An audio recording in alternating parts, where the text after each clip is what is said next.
Morning peeps, good morning everyone. How's everyone doing? Hopefully you guys are all doing well. Don't forget, if you're new to the channel, like, share, subscribe. We are back and it's good to be back as well. Feels like I've not done a video in a very, very long time. I think the last video I did would have been Conor Ben Eubank, and that feels like a lifetime ago because so much has happened in the boxing world since. We've had the fights in Saudi Arabia, we've had this AJ Jake Paul thing, which we'll get to.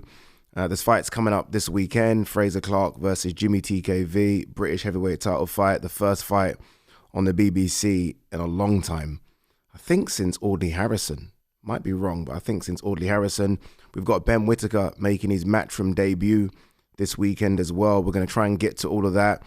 I have done Ade Gman. That is up now. We do talk about all of those things. I'll put the link up here somewhere. But the reasons why I haven't filmed, a lot of you guys have been reaching out to me, which is nice. Thank you so much. Ade, you okay? Ade, you okay? I'm fine.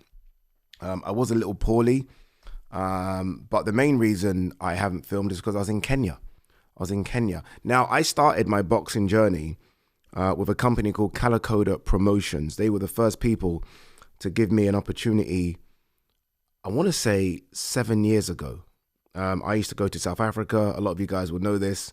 And I used to commentate and present on their shows. Now, the guy that put on those events messaged me about a month ago saying, look, we've started back up. We're going to put events on in Kenya. We would love you to come out and give us a hand.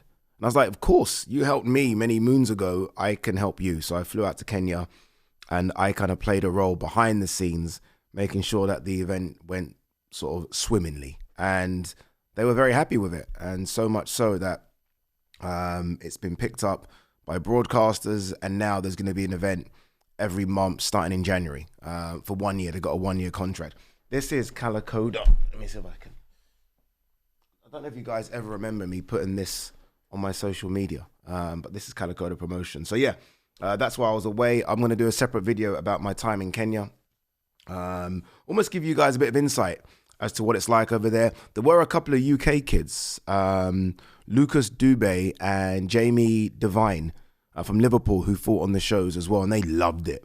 Honestly, they loved it. So yeah, very, very good experience. Anyway, enough of that for now.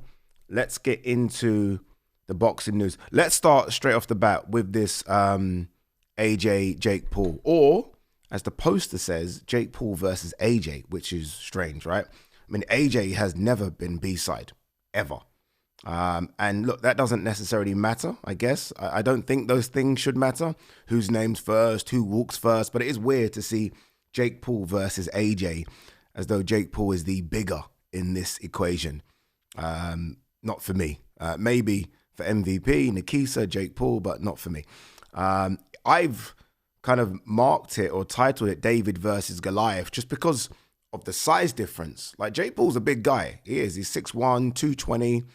Probably fights around, the 200-pound mark. AJ is an enormous guy. Like, he's a big, big unit. And I think Jake realized that when they came face to face. I don't know if that's the first time they've ever come that close. I'm sure they've met behind the scenes. But I think there was a realization from Jake Paul, like, fuck, this is a big dude. This is a very, very big dude who isn't coming to play. Like, there was no play with AJ. That was a press conference that almost sounded like AJ versus someone in the top 10, where AJ's taking it seriously. He's answering the questions direct that Ariel's throwing him. There was no, yeah, we're here to kind of fuck around. This is going to be easy. Give me my money. Let me run back to the UK. This was AJ's like, no, we're taking this seriously. And that ain't a good thing for Jake Paul. It isn't. And AJ is that guy anyway. Like, I would never doubt that AJ would take this seriously. But for Jake Paul, I do wonder if realization is kicking in, or maybe he is just that delusional where he doesn't care. I do, and I've been sort of corrected by a few people who maybe know better, but I do think the Americans don't credit or rate AJ. I do think there's a bit of that. I remember when AJ did the rounds prior to the Ruiz fight, and there were a few people like, yeah, you're not that good. This was prior to him getting beat by Ruiz. So you can only imagine what it's like after the Ruiz defeat, after the Usyk defeats, and after what happened to Daniel Dubois. So I do think there's a few Americans and this might be crazy, I think Jake Paul's got a chance. And I know that sounds crazy, but I do think that there are, where I don't believe anyone over here thinks this goes more than around 2 max. But I did think it was a fascinating press conference. I think one of the biggest takeaways was, and I think we knew this on the circuit anyway, that AJ had left Ben Davison, but he confirmed it. And then he said he's training with Igor. And I wish Ariel pushed him a bit more, because I have no idea who Igor is. I feel like I know quite a few people in this Alexander Usyk camp where AJ is and has been for a while now. But Igor is most certainly not Alexander Usyk's #1 trainer. So I'm guessing it's just someone in the camp. But AJ is now training with that camp. And I mean, if you are Jake Paul, I mean, shit just got even more real. So AJ's taking it that serious. He's now training with the Usyk camp, not just for your fight, but for fights going forward. This isn't AJ saying, okay, you know what, I'm just going to train myself. Just get in shape and maybe just train with my amateur coach. This is AJ saying, no, we're going to train with Usyk's team. And I'm basically meaning, or I'm saying, I'm going to get in the best shape of my life. You want me to get down to 245 pounds? No problem. We've done that before, and that was one of my best performances before. Obviously, I'm talking about AJ versus Usyk too. So, yeah, I still can't believe it's happening, but it is happening. It will do incredible numbers. I've said that I think it will do numbers as big as Canelo Crawford. Some people have laughed at that. Don't laugh, honestly, because Canelo Crawford over here, it would have been a small, minute percentage of people that would have watched it on Netflix over here. AJ fighting over here, everyone's watching it. Everyone's watching it. Everyone's watching it in Africa because that's the impact AJ has. And obviously everyone's going to be watching it in America because of Jake Paul. And then because of how that photo looked. Again, David versus Goliath. People are now way more intrigued than they were for Gervonta Davis versus Jake Paul. So, yeah, I'm intrigued as to how it looks in the first 20 seconds. And then I'll be able to just make my mind up as to how long this goes. But I will still stand firm and say AJ should, not will, should get rid of Jake Paul in 1 round. Should. And if he doesn't, then I don't know what that means. You know, like in my head, I'm thinking, what round does it go past where I start questioning what the fuck is going on here with AJ?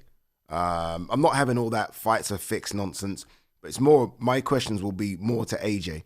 But I'm confident AJ gets this done, and I'm confident AJ hasn't come to play around. So this isn't a case of AJ just come to kind of give the American audience a show and just, you know, make Jake Paul look silly and make Jake Paul miss. And no, I think AJ's come to do damage, collect the check, and go to Saudi and have this fight in February that Turkey's been talking about against I don't know who. But yeah, I am looking forward to how this look. I'm looking forward to seeing the numbers that turn up. Obviously, the British media didn't really fly out for this press conference just because most of the British media were in Saudi, obviously getting ready for that card. So it'll be interesting how many people actually fly out for this. Again, you're talking a week before Christmas, which is difficult, right, for everyone. Just financially, just commitments. So that's going to be difficult. So I do wonder if it's going to be more American-based as opposed to Brits flying out. But we'll see how it plays out, people. We shall see. All right, what we got? The Scarred Survivor. Fraser Clark's minding his own business. Fraser Clark versus Jimmy TKV this Saturday. It's in Derby, right? I hate the idea of it being on the same day, time as Ben Whittaker versus Ben Gavazzi. Have I got that right? I think I have. But it is what it is. I like this fight. I do. It has the potential to be a bit of a stinker.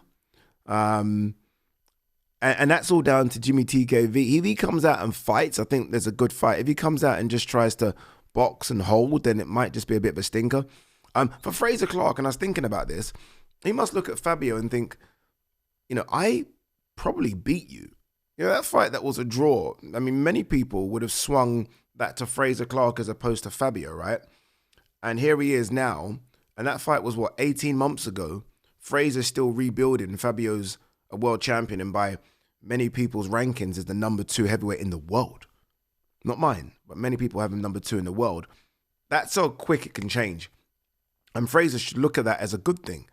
You beat Jimmy TKV, you then maybe take on an Adelaide.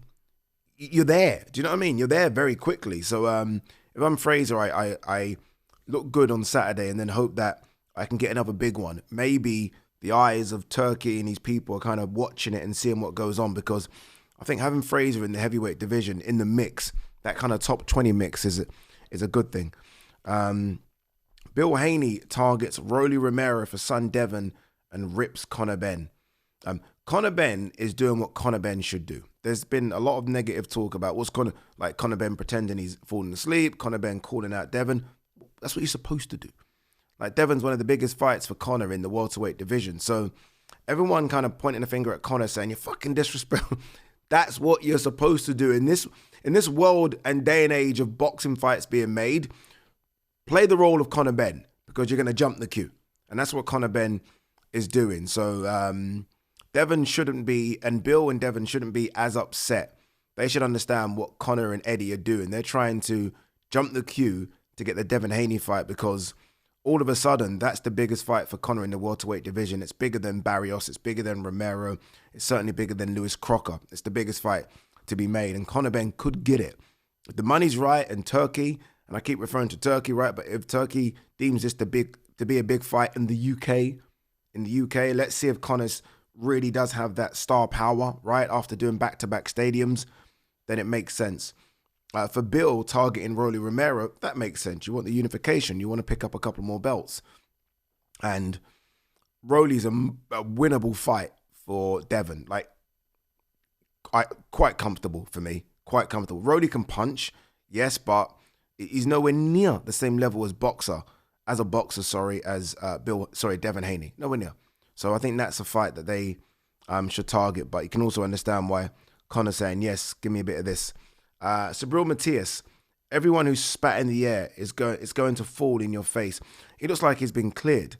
The levels of Osterine, or the threshold for it being illegal, I think his levels were below that. Which, you know, I'm not a scientist, a doctor, but for me, none of this just makes sense. But without getting too specific into that case, the drug cheats are winning. That's it, really. I think the drug cheats are winning in this sport. And I don't know what can be done. Unless £1 billion is pumped into VADA and USADA and UCAD, so there is almost testing every single day, and you're having to piss in a cup, and there's hundreds of thousands of testers are now employed, and they're all over the world, and the best scientists are involved. Ain't shit gonna happen here. What does that mean, below the threshold? Like, what?